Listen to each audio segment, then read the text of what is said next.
What's going on, everyone? Welcome back to OCD Recovery's YouTube channel. I am sitting in my car between a meeting, and I thought, Rob released a really good video today talking about some of the common misconceptions when it comes down to tone and body language, and we're talking to OCD sufferers. It's some of the stuff that Rob and I talk about a lot, stuff that we think that really kind of can be a little bit detrimental to the psychology of the sufferer, treating them as if they are weaker than other people, which is not the truth. There's just a disorder present, and Rob just does a really good job in explaining that in his last video. So if you don't forget to subscribe, hit that like button, really good for the algorithm. We're doing everything we can to spread as much information as possible on OCD, anxiety-based symptoms surrounding anything from finances, not just OCD and say GAD and panic disorder, but some of the beliefs surrounding with PTSD, some of the beliefs surrounding, even people who don't have OCD with relationships, where to find information, what you can expect in our coaching services and stuff like that. So in the webinars and everything. So I kind of wanted to talk about some major misconceptions on the journey to OCD and anxiety recovery. I haven't done a myth video in a while. I don't have anything planned out specifically since I'm in my car, but I did want to kind of go down the route of things I noticed for myself, what I noticed when working with other people, some of the misconceptions I believe that are still alive and well, and I'm going to start with the thoughts or thoughts. Now, I haven't spoken about thoughts or thoughts in a very long time. I've been spending a lot of time talking about the misconceptions based around rumination, why people think you have to tackle rumination, why tackling rumination doesn't happen in the way we imagine, why rumination is primarily automatic and will fire, whether that's intrusive thoughts, images, sensation, urges, feelings of depersonalization, everything that comes along with that whilst you're going through the OCD and anxiety recovery journey, and why it's so important to break that down. So, first of all, a thought is a thought in all actuality is correct. Thoughts will come and go. One of my favorite quotes from either Buddha or Taoism is the walking mind or the wandering mind. So the mind will wander, thoughts will come and go. That is true. But when you've had something that's latched for a long time, thoughts or thoughts goes more along the lines of uncertainty. It also doesn't play into the fact of anything that if anything becomes real, like a real event, like your family member dies of cancer, like you get into a car accident. I had a friend of mine who was just telling me, a new friend, that he basically spun out on the highway in Colorado and was hit head on, and it was a craniotomy. He cracked his skull all the way up, and a horseshoe fracture. He had to get a part of his skull removed twice, a bunch of stuff. That is now considered a real event. So things happen in life. We have no idea what's going to happen. There could be a World War III. There could be all these things that people are scared of. Things happen all the time. People die all the time. So it's important to realize that thoughts are thoughts. Although it has applicability with creating distance, it usually can't be the main form of attack when someone is dealing with a false memory, real events, severe sensory motor. It doesn't really matter what the fear is. The seriousness of the fear, when it's been pounding away for a long time and you really don't know what to do about that, and you've just been moving with uncertainty and thoughts or thoughts, and it hasn't really unlatched. The second thing I want to talk about is exposures. Why exposures are necessary for some, how you can create your own exposures. But when it comes to exposures, one of the biggest misconceptions I see in the OCD and anxiety community is thinking that you always need someone to look into your fears. Now, it's very good to work with someone who understands OCD, but one of the most important aspects about OCD is realizing that you don't actually need someone at all times to look into your fears. What do I mean by that? Let's say you are afraid of doing something. You know inside of you exactly what needs to be done, more than likely, to set that up. Now, sometimes the belief systems are a lot harder to see, but if you're afraid of going onto a plane, you do not need someone to tell you to go on a plane. You can go on the plane by yourself. There's a lot of people out there telling you that exposures need to be set by someone who really understands exposures. No one understands your fear patterns better than yourself. That doesn't mean it's not really good to have someone helping you out. That is key. That is critical. But exposures are not always necessary. Let me give you an example. Sensory motor, the big five. Breathing, blinking, salivating, swallowing, and heartbeat. Physiologic functions that will happen inside you until you die. This is why if you're a sensory motor sufferer and your main goal is to never notice you're breathing again, you're setting yourself up for trouble, because the goal is to not never notice you're breathing again. The goal is to bring down the fear response that even if you noticed you're breathing for the rest of your life, it wouldn't be the end of the world. This is critical. This is key. This is how you recover from OCD. It is absolutely not understood when it comes to sensory motor. I know sensory motor very well. I would have to imagine I know sensory motor better than most people because I've recovered from it. from it, fully recovered from it. No fear cycle, nothing like that. Understanding that even if it came back, it would not be the end of the world. Not saying I would like it. Agreement doesn't mean acceptance. Now, contamination OCD, magical thinking OCD, where there's ritualistic behaviors, you will have to set yourself a hierarchy of fears. Now, exposures. Moment was great, was talking about this. If you haven't been touching doorknobs, anything, the typical stuff, we'll use doorknobs, light switches, you're afraid of the feeling of being contaminated. A lot of people with contamination OCD don't actually have so much maybe the fear of getting contaminating and dying, so much as the fear of feeling contaminated. And it almost feels like Momin was saying today in a video with myself and Alexander, how it's almost ants underneath your skin. That is critical to understand. Now, those exposures are necessary. The third thing I want to talk about is why those exposures, tied into the second one, aren't always enough. If you have contamination OCD and you are doing all your exposures, but you are scared of being stuck forever, which is fear of fear. If you're scared of noticing the sensation for the rest of your life, fear of fear. If you're scared of contaminating a family member and that family member passing away, that will not let off the hook. If you somehow get sick, give it to your family member, and your family member dies, aka COVID, that's a real event. That chronic shame and guilt will not turn off for the rest of your life unless you work at unconditional self-life, other acceptance. It will blast away. Chronic OCD is not like a common cold. It will not unlatch without some degree of unconditional self-life, other acceptance if exposures, moving with uncertainty has not been working.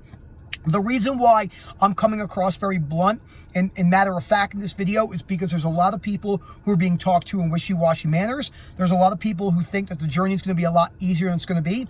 There's a lot of people who think they can kind of avoid certain subtle reassurance behaviors and get along with recovery. The answer is that is not going to happen. I'm here to tell you that because it is the motherfucking truth. Just the truth, okay? Compassion and empathy is great. Going into point number 4, tough love. Now look, not everyone responds to tough love like some people. But to think that OCD will not require an amount of tough love is delusional in its own sense. And not delusional fear being delusion, fear of having psychosis, fear of losing control. Many people, first of all, I have no proof of this, none. Many people who say they've had chronic OCD and work with OCD did not have chronic OCD. I can tell by the way they present their tools for recovery. I can tell that it's all reassurance based. They more than likely have mild OCD or very irrational beliefs in a non-chronic format that they thought was chronic OCD because they've never really worked with someone who has chronic OCD and the way that we work with people who have. Everyone we work with has primarily severe chronic OCD, has gone to numerous people and hasn't seen the relief. A lot of people out there saying you could just move with reassurance, tell yourself thoughts or thoughts, again, great for creating distance and all these other things, telling you to tackle rumination, telling you to track rumination. It is clear cut that they have never experienced chronic OCD because they would still be stuck. And unless they're living in a severe compulsive cycle where anxiety is down and they're hiding it really well, the chances of them being recovered is absolutely zero. It is zero. We know that. Severe harm OCD, POCD, sensory motor OCD, false memory real event. These are not unlatching without a degree of unconditional self-life, other acceptance that needs to be applied over a time period. So back to the tough love. The tough love is necessary. A lot of people don't want to hear it.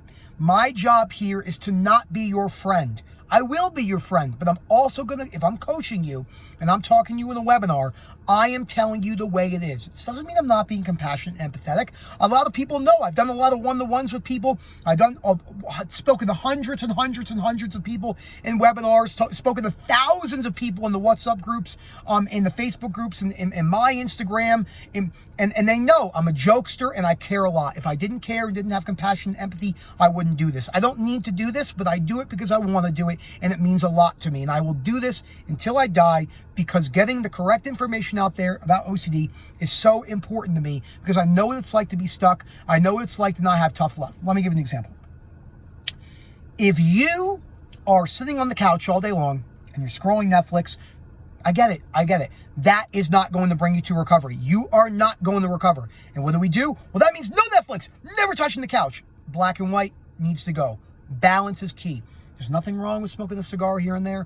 There's nothing wrong going out there having some drinks. Again, I'm not talking about alcoholism. You got to get your lifestyle structures in order. If your lifestyle structures aren't in order, it is very hard to get better. Virtually impossible. I've never met anyone who's recovered from, say, chronic severe POCD, who was housebound, who just worked on their beliefs, didn't do any exposures, and then kept their lifestyle factors as garbage. Not going to happen. It's a fantasy. It's an illusion. It's not the reality. So, number 5, talked about rumination. Let's go back to rumination.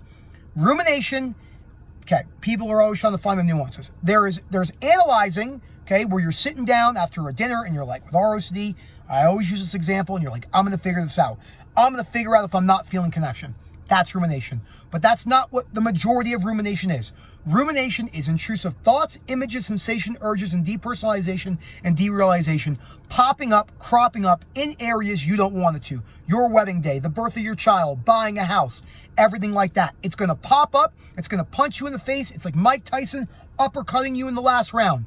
It will knock you down. It will make it feel as real as it can. That needs to play out as best as it can while you work on the recovery journey. This is critical. Absolutely critical, cannot be overlooked. There's nothing about battling OCD, tackling OCD, bad mindset. It sets people up like they're going into the battle of their life. I can understand why people think that, but that's not what's going on. You have belief systems you have to change. It takes a little bit to change those beliefs, but you can in the long run. Number 6, the importance of unconditional self-life, other acceptance. If unconditional self-life, other acceptance wasn't needed at the level that we usually see, then most people would be recovering from OCD with exposures, moving with uncertainty. Look, Claire Weeks' book number 2, Self-Help for Your Nerves, Paul David's book, At Last a Life, book number 5 on the reading list, are the best books for breaking down depersonalization and leaving it there. Both of those books are geared more towards panic disorder and GAD, but they're not specifically geared towards OCD, and OCD is called the doubting disorder. You will need some level of unconditional self-life, other acceptance to actually be able to get to the other side of this journey. I would not be saying that to you if I did not absolutely mean that for myself, what I've seen with other people. If I wouldn't have accepted the possibility of being stuck for the rest of my life with sensory-motor OCD, remember, agreement doesn't mean acceptance, so that will be point number 7, then I would not recover from sensory-motor OCD. I would not have.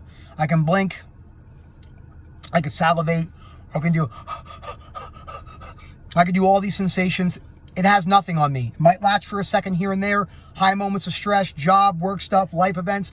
It's got nothing on me. It will not have anything on me. And if it does, because there's no guarantees, I can handle it if it happens. That's the reality. Number 7, agreement doesn't mean acceptance. POCD and HOCD struggle with this the most. What if I like my thoughts? What if I write them down? I like my thoughts. All of that needs to play through your mind whilst you break the core fear down. OCD is a master magician. It's like the smoke from the Upside Down. It's just moving and like turning to dust. If you haven't watched Upside Down, it's like the Force in Star Wars. It's like the dark side. And I don't mean that in the sense of OCD being evil. I'm just saying it morphs and changes, and it's illusion. It's like a magician, right? It's like David Blaine. Super critical to break down. I keep thinking all these people keep walking by him, and they're like, why is this random kid just yelling at his phone? So agreement doesn't mean acceptance. You don't have to lock down your acceptance like you were a monk, stoic, philosopher, but you have to break it down in a sense to where it seems a lot more manageable, where, okay, maybe if so-and-so did happen and I go to jail, I wouldn't like that, but I can learn to accept it.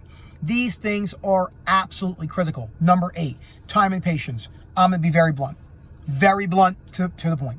Never met anyone who's recovered from serious OCD in a year. No one, not one person. Not one. I can't find one. Look at the moderators, look at Rob and I. That's not saying you can't see perspective shifts and feel better in that year time frame, but you're more than likely not going to see the progress that you want to see fully in a year. And that's a shorter one, which goes into point number 9. The last point is that the goal is not to be symptom-free forever. That is a nice end game, but if you're waiting, this is what people do. They'll get 80% symptom relief over 2 years. Chronic anxiety is barely there. Chronic shame is gone. Maybe a little bit of chronic guilt, slight intrusiveness. And they go, no, I'm not at full relief. And that is cool, and you can reach that, but that's not the goal. If that's your overall goal and you're striving towards that, that is going to come crashing down on you. That is the key. I was really hyped up in this video. I don't know why. I had a presentation this morning in one of my referral groups about some disc derangements and arthritis and stuff like that. So I'm still hyped up, even though that was like, I don't know, 7 hours ago, 6 hours ago. So I hope you guys enjoyed this video. Don't forget to subscribe again, hit that like button, comment down below. Tell me if there's anything you want to talk about. Comment down below on things you want me to see me cover. More sensory motor, more sensation-based fear. Listen, I'm very educated on all fears. ROCD, super educated. Harm OCD, super educated, very knowledgeable on the rest. But sensory motor, hyper-awareness, and tinnitus-based fears, I am, without a doubt, a master at those fears. I've experienced all them severely. I've changed my beliefs over time, and I've recovered from them. I had severe tinnitus, severe sensory motor, severe hyper-awarenesses. I know what it's like to be stuck. You cannot let that blast in the background. You are scared. You are going to notice that for the rest of your life. Thank you so much for watching this video, and as always, have a great day.